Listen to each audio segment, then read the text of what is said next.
Aitaren eta Semearen eta Espiritu Santuaren izenean, Jauna zuekin. Senideok, aitor dizagun gure pekatuak, misterio santuak ospatzeko gai izan gaitezen. Aitortzen diot Jainko guzti zahaltsuari, eta zuei ere bai nire senideoi, pekatu egin dudala, gogapen hitza egitez, eta egin beharrak ez eginez.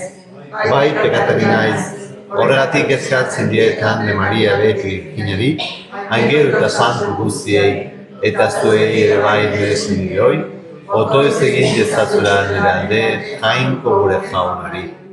Erruki dakigula Jainko guzti zahaltsua eta gure pekatua barkaturik, eraman gaitzala betiko bezira. Erruki jauna. Kristo erruki. Erruki jauna. Egin dezagun otoez. Oi Jainko, zeure Semearen odol baliotsuaz, salbatu dituzu gizon emakume guztiak. Zaindu ezazu gugan zeure errukiaren egintza. Guk geure salbamen misterioaren oroigarria etengabe ospatuz, honen fruitu betea iritsi ahal dezagun. Zure Seme Jesukristo gure jaunaren bitartez, zurekin eta Espiritu Santuarekin batean Jainko tarrege bizi baita gizalde eta gizaldetan. Amen.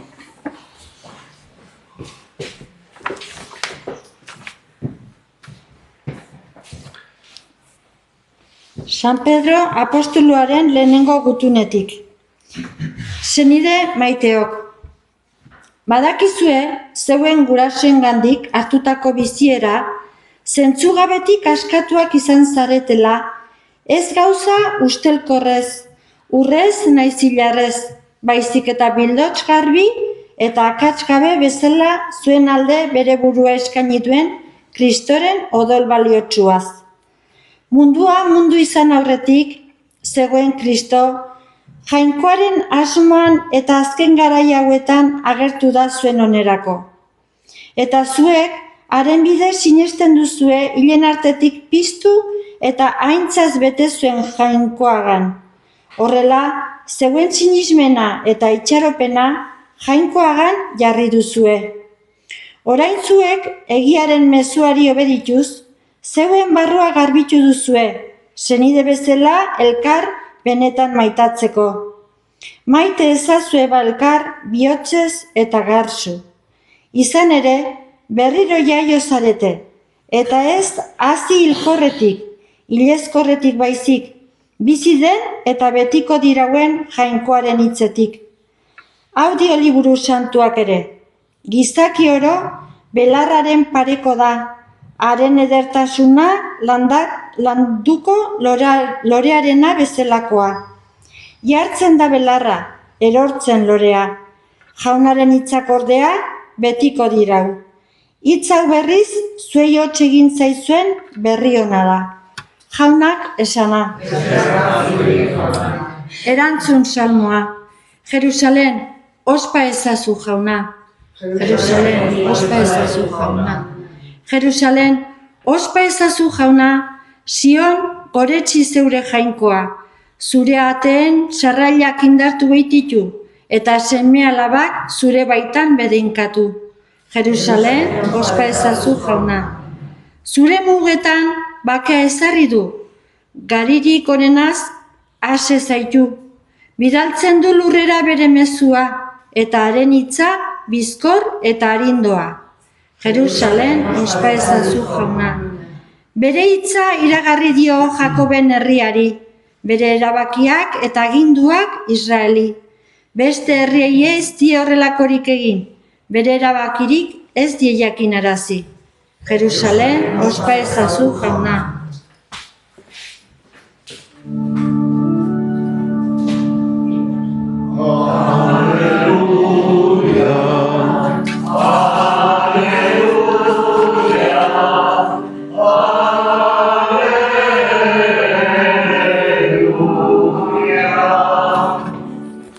Jauna zuekin. Jesukristo Evangelioa San Markosen liburutik. Aldi hartan, Jerusalemera bidean gora zihoazen ikasleak eta Jesus aurretik. Ikasleak txunditurik zeuden eta jarraitzen ziotenak beldurrez zihoazen. Jesusek 12 berriro beregana bildu eta zer gertatuko zizaion adierazten hasi zizaien. Begira, Jerusalemera igotzen ari gara eta gizonaren semea apaizburuen eta lege maisuen esku utziko dute. Heriotzara kondenatuko dute eta atzerritarren esku utziko. Hauek iseka egingo diote eta listua botako, zigorkatu eta hil egingo dute. Baina handik 3 egunera piztuko da. Santiago eta Juanek, Zebedeoren semeek, Jesusengana hurbildu eta esan zioten.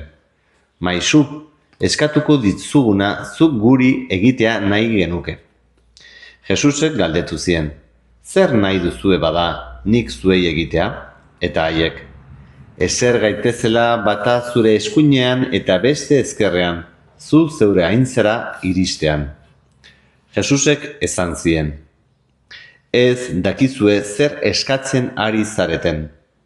Gauza alzarete nik edan behar dudan kaliza mingotxa edateko, edo nik murgildu behar dudan uretan murgiltzeko? Bai, gauza gara erantzun zioten. Jesusek orduan, nik edan behar dudan kaliza mingotxa bai edango duzue. Baita nik murgildu behar dudan uretan murgilduko ere. Baina nire eskuin ezkerretan, ezertze hori ez dago nire esku inori ematea. Jainkoak norentzat duen prestatua, hari emango zaio. Gainerako 10 hori entzutean, haserre jarri ziren Santiagoren eta Joanen aurka. Jesusek dei egin eta esan zien. Dakizuenez, herrien buruzagiek mendean hartzen dituzte herriak, eta handikiek beren agintea ezartzen diete. Ez du horrela izan behar zuen artean. Zuen artean handizan nahi duena izan bedi zuen zerbitzari, eta zuen artean lehenengo izan nahi duena izan bedi denen morroi. Gizonaren semea ere ez baita zerbitzatua izatera etorri, zerbitzari izatera baizik, eta bere bizia denen alde ordainsari ematera. Jaunak esana. Bueno, es claro, ¿no? El Evangelio, el Señor va subiendo a Jerusalén, anuncia su pasión, muerte y su resurrección. Se habla bien clarito. Y los apóstoles van a lo suyo. Santiago y Juan buscando los primeros puestos, según la mentalidad, ¿no?, del mundo. Y el Señor pues los corrige, encauza, ¿no?, esa pasión, vamos a decir, ese anhelo, ¿no?, de la gloria, de la grandeza. El Señor no la apaga, sino que lo encauza, lo ordena, ¿vale? Y dice que tiene que pasar primero por beber el cáliz, ¿no?, del Señor, la pasión del Señor. Y ellos también tendrán que pasar. ¿Quieres ser, ¿no?, discípulo de Cristo? Pues tú también, como dice en otro momento Jesús, ¿no?, niégate a ti mismo, carga con tu cruz, sígueme. Tendrás que pasar para entrar en la gloria también, pues por el viernes, ¿no?, de pasión. Y ante el enfado de los otros 10, pues que eso, que con envidia y de estos que se han creído, ¿no?, pues el Señor de la gran lección. ¿Quieres ser el primero? Hazte el último. ¿Quieres ser grande? Ponte como esclavo de todos por amor. Porque, no como un acto moral, no vamos a decir de esfuerzo, no sé cómo decirte, ¿no?, sino ¿por qué? Porque yo, el Hijo de Dios, me he hecho el esclavo de todos. Siendo Dios, me ha bajado hasta el punto de morir por ti. Y porque yo hago esto y yo vivo en ti, te hago capaz de vivir esto. De esto va la cosa. Por eso es muy hermoso en la primera lectura que hemos escuchado, cómo San Pedro se lo explica, ¿no?, en esa frescura, pues a los primeros cristianos. y dice palabras muy tremendas. Dice, habéis sido rescatados del inútil proceder de vuestros mayores. Que no se trata de que tú cumplir una serie de normas. ¿Cuál era ese inútil proceder? ¿No? De la ley de los fariseos, de la ley muerta, de la ley de piedra. Que yo me tengo que ganar el cielo, conquistarlo por mi esfuerzo y ser buenico, y entonces, si cumplo, pues eso, tendré premio, vamos a decir, ¿no? Y podré decir a Dios, que me debes esto, ¿no? Porque me lo he ganado. Y el Señor dice, no, que es que vosotros habéis sido rescatados por el precio de la sangre de Cristo, no por oro y plata, sino que habéis sido rescatados por el precio de la sangre de Cristo. Por eso voy de rojo. Por eso estamos celebrando la misa votiva, ¿no? De la sangre, preciosísima sangre del Señor. Porque hemos sido rescatados por el precio de la sangre de Cristo, que nos baña, que nos purifica, que nos hace santos. Y es la misma sangre del cuerpo que vamos a comulgar, que nos cristifica. Y Cristo dentro de ti, este Señor resucitado vivo, el poder de su sangre por los sacramentos de su cuerpo y de su sangre, te hace capaz de hacerte esclavo. No porque salgas de aquí ahora, es que tengo que ser bueno. No, es que Dios te hace bueno. Es que el que es bueno vive en ti. ¿Te lo crees? Si el que es bueno vive en ti, es que eso se manifiesta en un modo nuevo de pensar, en un nuevo modo de juzgar la realidad, no poniéndote como eso, buscando la grandeza humana, sino entras en el modo de Cristo, con la mente de Cristo. Tu mente es renovada a imagen y semejanza a la del Señor. Esa es la obra de la gracia, eso es lo que le pedimos y lo que cada vez que venimos a la Eucaristía reconocemos. Señor, perdóname. ¿Por qué empezamos pidiendo perdón? Porque somos tan necios, tan mensos, ¿no? Que volvemos al proceder inútil de nuestros padres, ¿no? Del mundo judío. Se entiende, ¿no? De pensar que me lo tengo que ganar, que tengo que conquistarlo, que tengo que, es una obligación. No, que esto es un regalo, que esto es una buena noticia, ¿no? Que el Señor te da por la fe esta vida nueva. Lo acoges, ¿no? Esta es la gracia. Bueno, pues nosotros sí, estamos aquí por eso, porque lo creemos y queremos, ¿no? Verdaderamente que el Señor viva en nosotros, que nos bañe de todas nuestras inmundicias, de todos nuestros modos viejos de pensar, de querer ganarnos y conquistarnos a base de puños, ¿no?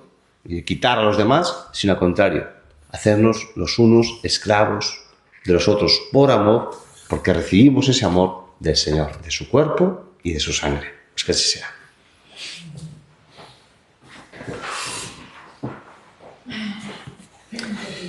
Llenos pues de confianza, presentamos al Señor nuestras súplicas.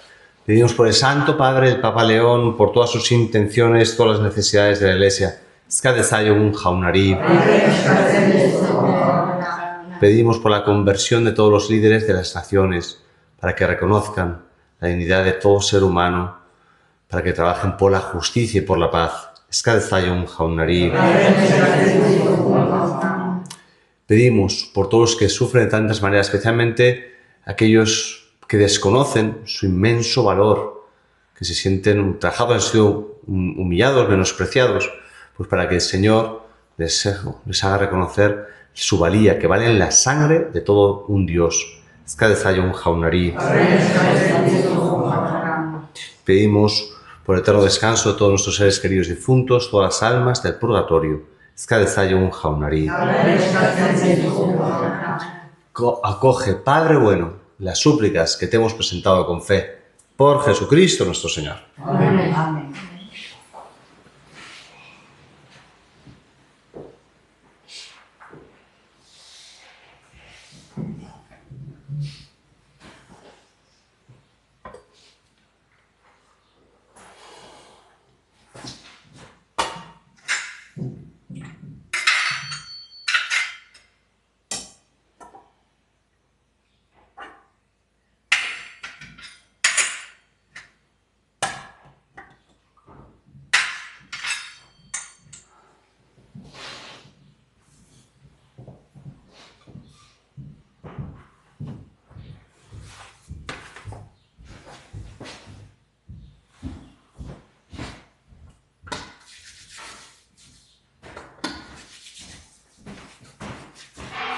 Senideok, egin dezagun oto guztio batean, Eliza osoaren oparia jainkoari eskaintzekoan.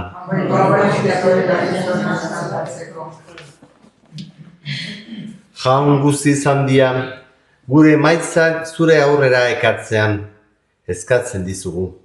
Hurbil gaitezela sakramentuaren bidez, itun berriaren bitarteko den Jesusen gana, eta berritu dezagula haren odol izurtze salbagarria. Errege bizi baita gizaldi eta gizaldietan, jauna zuekin.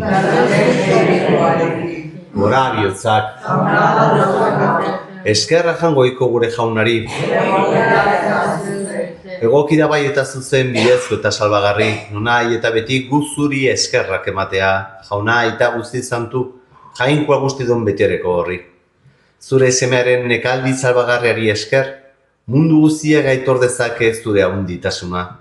Izan ere, guruzearen indarrean miragarriro agertzen dira, bai mundoren epaia, bai guruziltzatuaren nagusitasuna.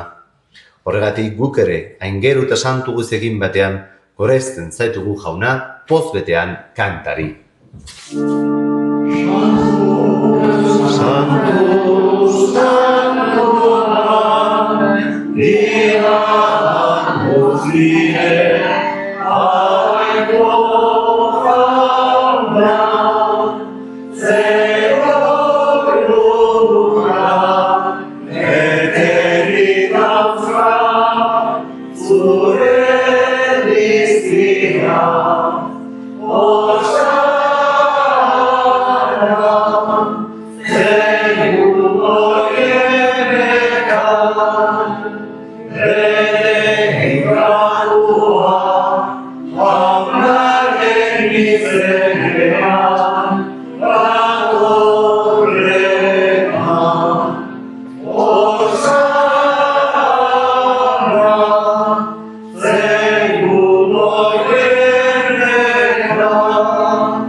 Santu zara bai jauna eta santutasun guztiaren iturri.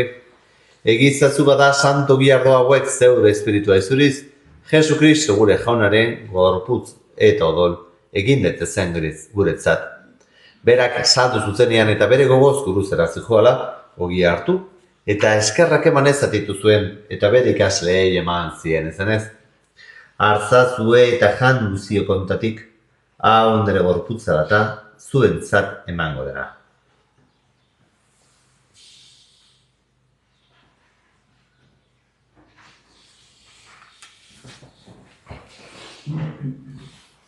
Era berean afalondoan kaliza harturik, berriz ere eskerrak emanez bere ikasleei eman zien ezanez.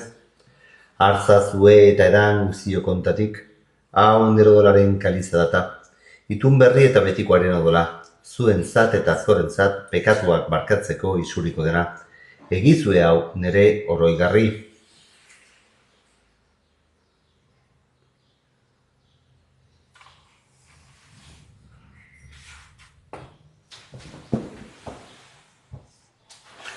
Hau da, sinismenaren misterioa.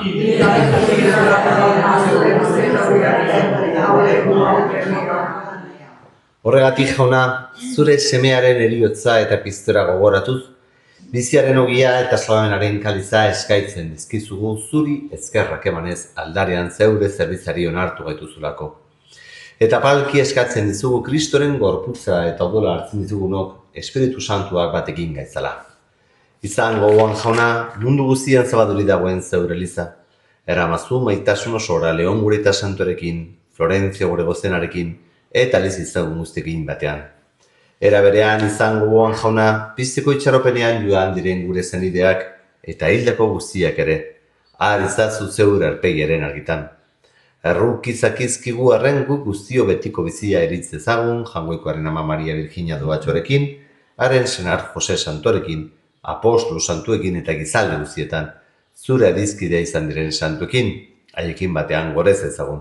Jesu Kristo zure semearen bitartez. Honen bitartez honekin eta honengan, zuri aita jangoikoa guztidun horri, Espiritu Santoarekin batean, ospeta aintza guztiak gizaldi eta gizaldi guztietan. Amen. Salbatzaileak agindu eta erakutsiari jarraituz, beldur gabe, esan dezagun. Gure aita zeretan zerna, saldu izan beti zure izena, etor beti zure reinua, egin beti zure naia zeruan bezala lurrean ere. Emare guztu gaur egunontako ogia, barkatu gure zorrak, guk ere gure zorrunei barkatzen digunez gero, Ez gaztatu ditzaten erortzen, baina atera gaitzazu gaizetik. Atera gaitzazu jauna gaizuzietatik, emagozu pakea gure egunotan. Zure errukiari esker pekatutik garri bizi gaitezen eta eskualdetan sendo. Betiko zorionaren itxaropenean, Jesu Kristo gure salbatzailea, noiz etorko den zain gaudela.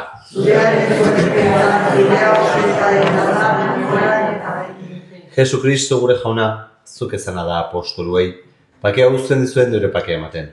Begira zeure Elizaren sinismenari eta ez zure pekatuei, eta zure gogoa den bezala, emaiozu Elizari pakea mamatazuna, erregi bizi baitzara gizaldi eta gizaldietan.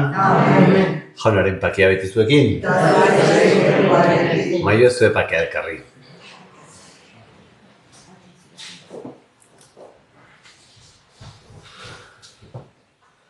Jangoikoaren bildotxan, zupetzen dugu pepetua, erri jauna.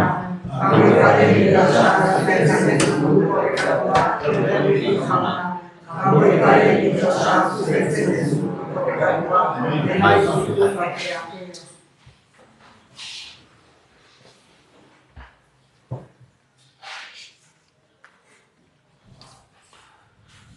Hona hemen jangoikoaren bildotxa, hona munduko pekatua kentzen duena. Zoriontxua jaunaren maila gituak. Baina zartuz bat eta zendatuko naiz.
Egin dezagun otoiz.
Egin dezagun otoiz. Bete gaitzala gainezka beti jauna, gure salbatzailearen odorak, salbabaneko janari edariz indar berritu gaituzunak, eta bihur dadila gugan betiko bizia darion iturburu. Jesukristu gure jaunaren bitartez, Amen. Jauna zuekin, berein kazaizatera jangoikoa guztidunak, aitak eta semeak eta Espiritu Santuak. Amen. Zoazte jaunaren pakean. Eskerrik asko jauna, bihotz egin. Eskerrik asko